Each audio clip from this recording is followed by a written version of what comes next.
Hello there, ladies and gentlemen, Sigval here and welcome back to our video. So as you can see over here, I have climbed all the way up to the first division in Champions Arena. And in the past, I've been known to be very critical of Champions Arena in terms of the rewards that you get and in terms of how boring this is. And I'm gonna talk about if and how my opinions changed on this as I played all the way to here. Because in the past, other people discarded my opinions with the argument of, well, you've only made it as far as the 5th division in Champions Arena, so you haven't experienced the high-end gameplay for that. And there we go. I'm in the 1st division, so in this video I'm gonna rephrase my opinions on this game mode and at the same time give you all the tips that I learned when climbing all the way up here. So yeah, let's get into it. So one of my main criticisms of Champions Arena has been that it's boring because you're never having to fight something challenging. And people were like, well, sick, well, you're in the 6th lowest division. Like, people are not gonna have the same defensive teams here, but whenever you reach the top, it's gonna be different. Is it? So I have this man over here. I could fight him for 8 Champions Arena points. Or I could fight this man, who's 10 times easier for 6 Champions Arena points. And you might be like, but Sigval, this is like 8 points. It's like 2 more. Yeah, but this fight would be over in like less than half the time that this fight would be over, even if I was to fight this for more points. So instead of fighting this man, I could fight 2 lower point fights. And the thing is, those are constantly fluctuating because I beat this man, and I'm going to change my position, which is going to change my opponents. So if you're stuck, like if everything, at some points I ended up where everything was like this, looked something like this, and it's not like I couldn't beat it, because if I like use the proper characters, equip the proper artifacts, like I could do it.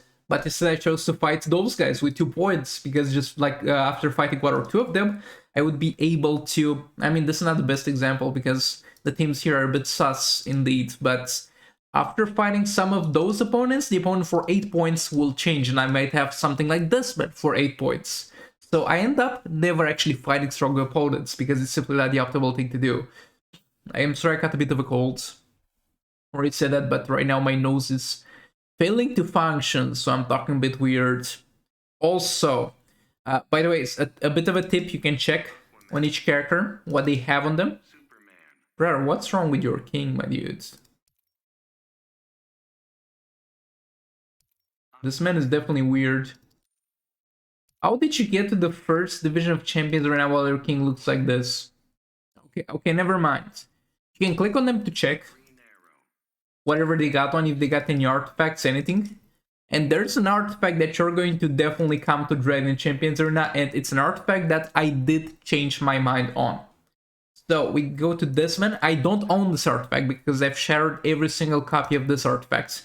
But the Cosmic Staff is going to be the best artifact for Champions Arena, because it's absolute trash and you're absolutely never gonna use it in any other place. You're not gonna need it in raids, soul raids, arena, only Champions Arena. And you could have this sitting on your defensive team and you're gonna have a good time, because depending on what you have as your defensive team, and we're going to talk about that, if you put some artifact like Sword of Sin, Sword of Salvation, Entropy, Trigon Staff, you might at some point unequip it off of that, and it's such a chore to put it back on the character that's defending in Champions Arena. Well, this is garbage enough for you to not care in any other of the mods of the game bots, but at the same time it's strong enough to the point where it catches opponents off guard, because this can really damage your opponents. And that's why in Champions Arena, attacks that do damage in one single instance of damage are much stronger than multiple value attacks. For example, Sir Banshee 3rd Special is going to be much better than Black Adam 3rd Special, because what Black Adam 3rd Special will do is most likely trigger this with the 1st value and then get to 1 health, because all of the damage that he does after the 1st value gets reflected back. Well, with Sir Banshee, you are still gonna trigger this if the enemy survives, but you're not gonna get damaged by it, because you did damage in 1 value and you're out. So I currently don't have any of these, but as soon as I am going to have some of these, I'm going to put 1 of them on each of my Champions Arena defensive characters. I need 9 of them at level 10, because it's the most awful thing I've experienced, and I want to share it with other people. Also, defensive teams. I purposefully let my defensive team set to explain to you why it's garbage, and you should never have a defensive team like this. So yeah, this theory, it's a very, very strong defensive team. almost undefeatable defensive team, because first of all, you're going to get stunned by this man when you start the fight, and Cyber is going to slap your ass with armor-piercing hits. Most likely one character is gonna die at that point. Then we have Manta, giving me dot on every single character, special Darkseid giving shield and bombardment, and Superman giving himself shields. And if you survive all of that, you're gonna fight a League of Anarchy team. Do you know how many people fought this team the last season? Only one person, and that person actually defeated it.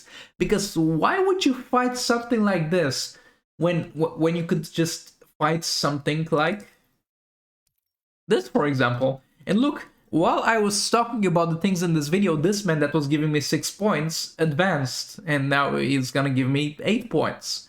You have plenty of options, plenty of other options. There's a lot of things you can fight in order to not have to fight my team. And nobody's gonna fight this team, because this team is too strong. So what you need to actually do is to put characters in this team that are going to be deceivingly strong, to the point where there are characters that the enemy is going to under-evaluate whenever they are setting up their team.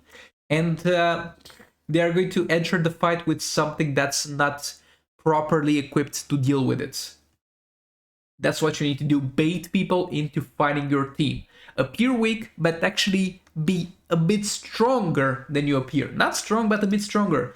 Because, for example, and this is how I set up my teams, and this kind of counters it. But let's say I'm going to fight this man. How we do Champions Arena is I'd like to fight a lot of fights with very small prep time. I like to be optimal in that regard. So let's say I fight this team. I could take the time to equip artifacts on characters, but in the time I can equip our artifacts on every single character, for equipping, let's say, on 2 teams that I'm gonna use, I could get another match in there. So I'm gonna say this. So the highest threat that a team of his has is going to be 180k. I'm going to go into my characters, and I'm going to look over here to the point where I have about 180k threat characters, and I'm just gonna slap them in there. And this thing, unless you terribly mess up, is going to be strong enough to deal with anything that they bring. And even if they had, like, let's say, the Cosmic Staff on every single character, the first time you see it, you're gonna expect it on our characters in that team. So you're going to be a bit cautious in that regard. And you're gonna be fine.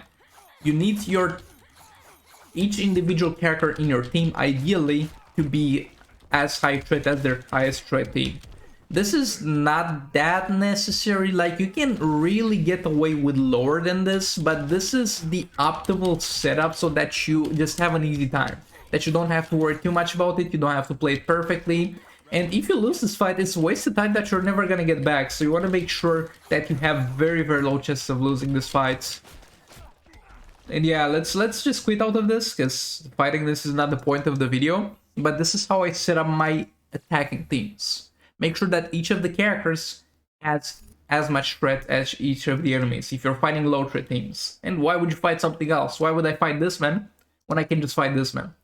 And by the way, I think I gave him some points because I surrendered the fight. That's why you want a defensive team that baits people into fighting it.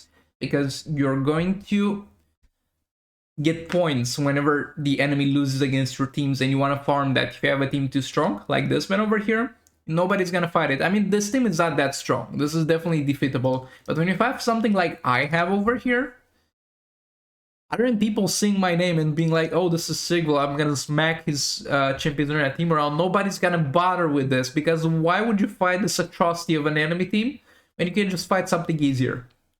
And yeah, with all that being said, that's about it for Champions Arena. I was wrong about the rewards. So back when I had the opinion that the rewards are garbage, they were not releasing gold characters anymore. They just stopped with that.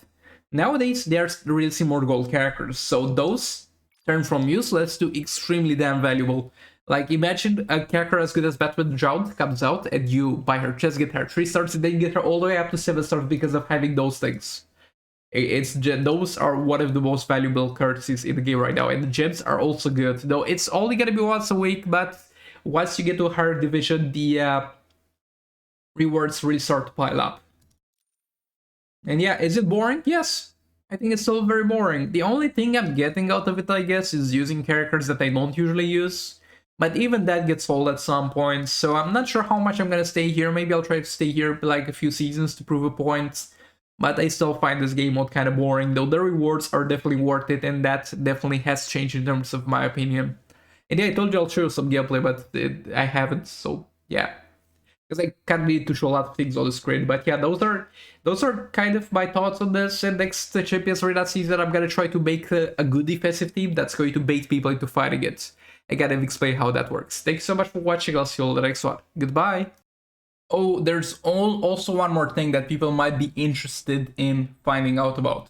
How much time? How much time do you need to climb to stay in divisions and stuff like that? So it's a gradual progress to the point where if you're like in the lowest division, if you like fight one fight, you're most likely gonna climb up because nobody else in that division fought any fights. So that puts you above like two-thirds of all the people in that division. But as you climb the division, you're going to go from fighting a couple of fights to fighting 1 hour a week, to fighting like 3 hours a week, to fighting like 1 hour at least every single day. And I think for getting from the second to the first division, I actually fought around 2 hours a day. So it's definitely quite time consuming, though not really, maybe 1 hour and a half a day or something like that. I would usually play this a bit when waking up, like get 6 fights in when I wake up and get 6 fights in when I go to sleep, something like that. But yeah, well, having said, thanks so much for watching it again, and goodbye.